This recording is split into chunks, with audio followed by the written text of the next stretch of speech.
বিরক্ত হয়ে গেছি নিজের প্রতি, নিজের দেশের প্রতি। এটা একটা দেশ হতে পারে? ইউনূস সাহেবের মতো এইরকম একজন মানুষকে আমরা এত আশা নিয়ে বসাইলাম, তার মতো একজন মানুষ এই দেশটাকে এভাবে কলঙ্কিত করতে পারে? এটা একটা কলঙ্কিত দেশ। এটা দেশ একটা কেউ মনেই করে না। কে কখন মারা যাবে, কে কখন অপমানিত হবে, কেউ জানে না।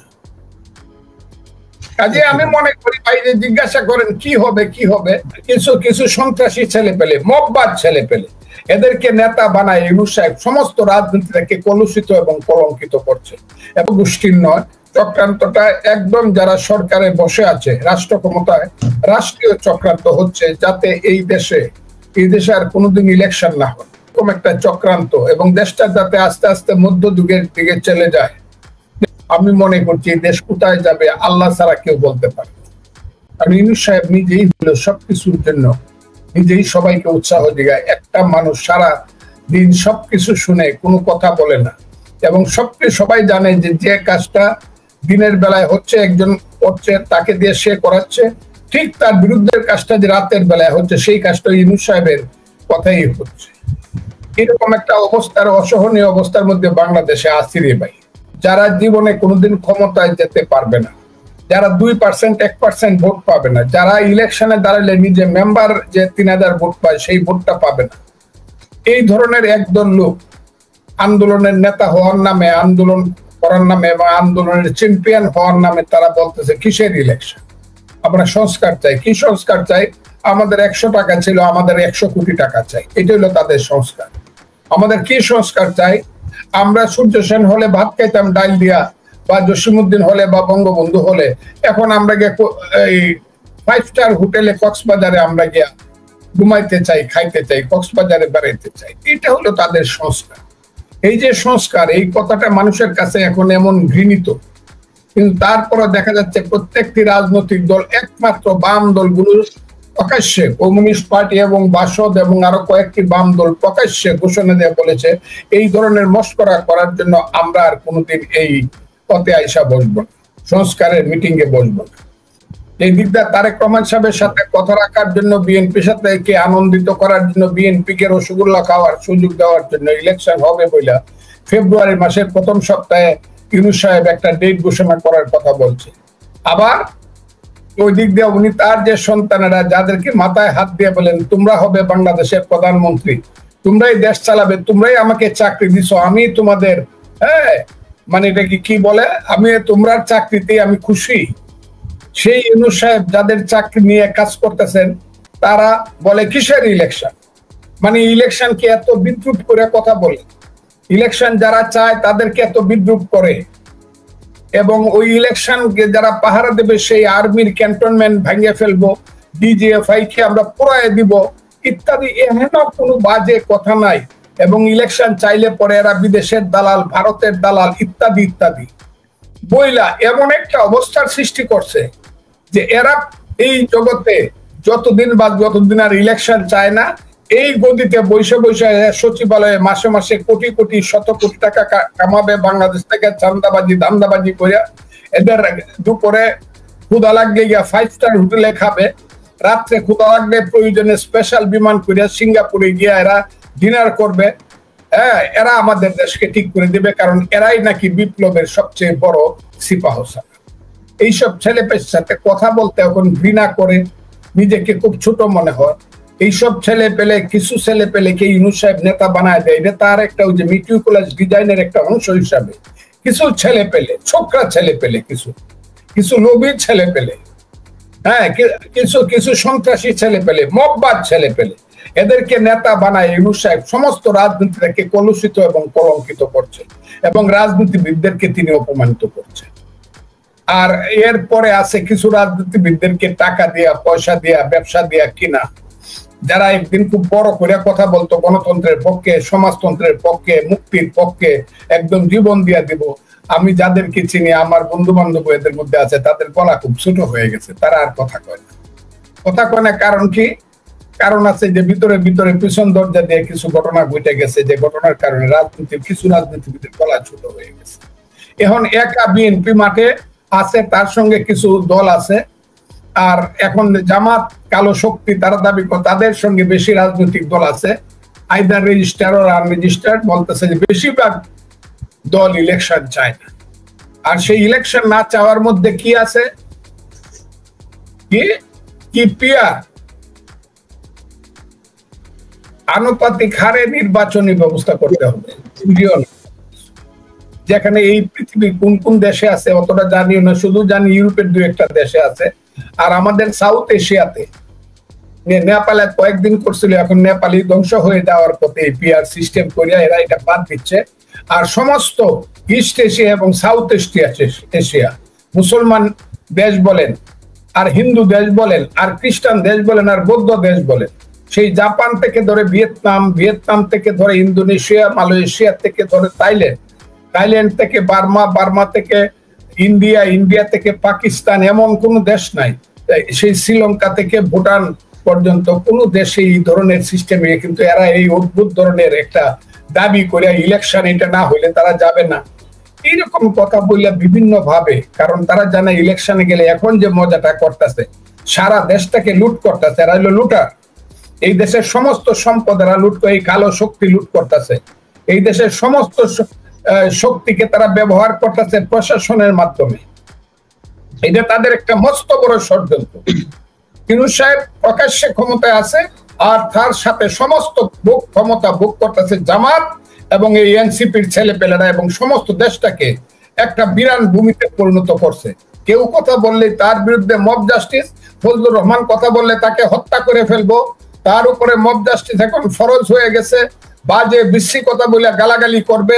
এই ধরনের একটা অপমানজনক অবস্থা আমার জীবনে দেখতে হবে। আমি দেখবো এর আগে কেন যে আমার মৃত্যু হইল না, এটা আমি বুঝি না, এবং আগামীতে কি হবে তাও আমি জানি না। এই যে বারবার আমাকে ডাকেন কথা বলার জন্য, বিরক্ত হয়ে গেছি নিজের প্রতি, নিজের দেশের প্রতি। এটা একটা দেশ হতে পারে? ইউনূস সাহেবের মতো এইরকম একজন মানুষকে আমরা এত আশা নিয়ে বসাইলাম, তার মতো একজন মানুষ এই দেশটাকে এভাবে কলঙ্কিত করতে পারে? এটা একটা কলঙ্কিত দেশ। এটা দেশ একটা কেউ মনেই করে না। কে কখন মারা যাবে, কে কখন অপমানিত হবে, কেউ জানে না। কাজে আমি মনে করি ভাই, যে জিজ্ঞাসা করেন কি হবে, আমি আর বুঝতেছি না। এই যে মনে করেন আমরা কয়েকদিন আগে দেখলাম, এই গত সপ্তাহে দেখলাম যে আমরা রাজশাহীতে এক পরিবারের 4 জন অভাবের কারণে না খেয়ে মারা গেছেন, অথচ উপদেষ্টা হাস খান এটা আবার তিনি জোর দিয়ে বলেন আমি হাস খাই। আজকে আবার দেখলাম একনেকের বৈঠকে এই 51 লাখ টাকার আর মিনি স্টেডিয়ামকে 14 কোটি টাকায় ব্যয় করার জন্য প্রস্তাব করেছেন এই উপদেষ্টাই। তিনি আবার যুব ক্রীড়া উপদেষ্টার দায়িত্বে আছেন আসিফ মাহমুদ সজীব ভুঁইয়া। বিগত সরকারের সময় সারা দেশের উপজেলা পর্যায়ে শেখ রাসেল মিনি স্টেডিয়াম করার যে প্রকল্প সরকার নিয়েছিল, পার স্টেডিয়ামে 51 লাখ টাকা করে, সেখানে এটা 14 কোটি টাকার প্রস্তাব করা হয়েছে, এই উপদেষ্টা করেছেন। এই যে মানুষ খেতে পারছে না, নিজেরা উৎসব করতেছেন, এইটাকে কিভাবে মূল্যায়ন করবে? আমি প্রথমে বলি, আপনার রাজশাহীর যে কথাটা আপনি বললেন, একজন লোক একটা পরিবার কেন না খায়? এখানে তো একটা নিচের স্তরে একজন ওই ওয়ার্ডের একজন মেম্বার আছে, ওই ইউনিয়নের একজন চেয়ারম্যান আছে, এখনো আছে, ওই থানায় একজন প্রশাসক আছে, ইউনো আছে, আরো আছে, অনেকেই আছে, রাজনৈতিক দল আছে। আমি দেখলাম লোকটা লিখে গেল আমার মৃত্যু, আমাদের পরিবারের মৃত্যুর জন্য কেউ দেয় না, মাসে 2,500 টাকা আমাদেরকে ঋণের কিস্তি দিতে হবে। সেই ঋণের কিস্তিটা কি গ্রামীণ ব্যাংকের কিনা আমি জানি না, এটা বলে নাই, কিন্তু গ্রামীণ ব্যাংকের কিস্তি দেওয়ার জন্য কিন্তু অনেকে আত্মহত্যা করছে। 5ই আগস্ট ঘটাইলো সেই না, তারা কিন্তু প্রায় সব 2-1 জন বাদ দেয়া তারা কিন্তু সব কক্সেস বাজারে বেড়াইতে গেল এবং বিমানে বেড়াইতে গেল। যে উঠলো কোথায়, যেখানে 40,000 টাকা পার ডে হইলো রুম ভাড়া, সেই 5 স্টার হোটেলে, এবং বাতাস খাইলো, খাওয়ার খাইলো, কত লক্ষ টাকা খরচ হইলো আমার জানার দরকার নাই। তবে আমি তাদের মানসিকতাটা জানলাম, যে যারা 1,500 লোককে হত্যা করাইলো অথবা শহীদ করাইলো, তারা সেই দিন তাদের মা বাবার কাছে যায় নাই, শহীদের মা বাবার কাছে যায় নাই। তারা সেদিন আবু সাইদের বাবাকে সান্ত্বনা দেওয়ার জন্য যায় নাই, তারা সেদিন মুগ্ধর বাবাকে সান্ত্বনা দেওয়ার যায় না। অথচ তাদের লাভের সময় কিন্তু স্লোগান দেয় আবু সাইদ মুগ্ধ, শেষ হয় নাই যুদ্ধ। এটা হলো তাদের লাভের ব্যাপার, এটা হলো লাভের একটা স্লোগান, বেনিফিশিয়ারি। সেই আবু সাইদের মা মুগ্ধর বাবার চোখের পানি না মুছতেই তারা গেল 5 স্টার হোটেলে থাকতে। এটা আমার কাছে মনে হয়েছে একজনের যদি মা মারা যায় সেই দিন যদি সে বলে যে এই মার লাশটা তোমরা দাফন কাফন করাও, আমি একটু 5 স্টার হোটেল থেকে খাই আসি সোনারগাঁও থেকে। এক্স্যাক্টলি এই ছেলেরা কিন্তু এই কাজটা করে। মা ঘরে মারা গেছে, তারা 5 স্টার হোটেলে আনন্দ করতে গেছে, এবং সেই কারণে তাদেরকে দুইটা কথা বলছি, এই কারণে তারা আমাকে হত্যা করার জন্য এত খেপছে, বাবার এই ফজলুর রহমানকে মারিয়ে ফেলবে। এই যে দেশ, এই অমানুষদের দেশ, এই অবিবেচকদের দেশ, একদিকে মানুষ খুন করে তারা 5 স্টার হোটেলে খায়, একদিকে তারা ভাত দিতে পারে না, কৃষক আত্মহত্যা করে, আরেক দিক দিয়ে তারা বিমানে চড়িয়া বাড়িতে যায়, বিমান হেলিকপ্টার ভাড়া করিয়া, আরেক দিক দিয়ে তারা সৈয়দপুরে যায় বিমানে, সেইখান থেকে 170টা গাড়ি লইয়া পঞ্চগড়ে যায়, আরেক দিক দিয়ে 100 গেট বানায়।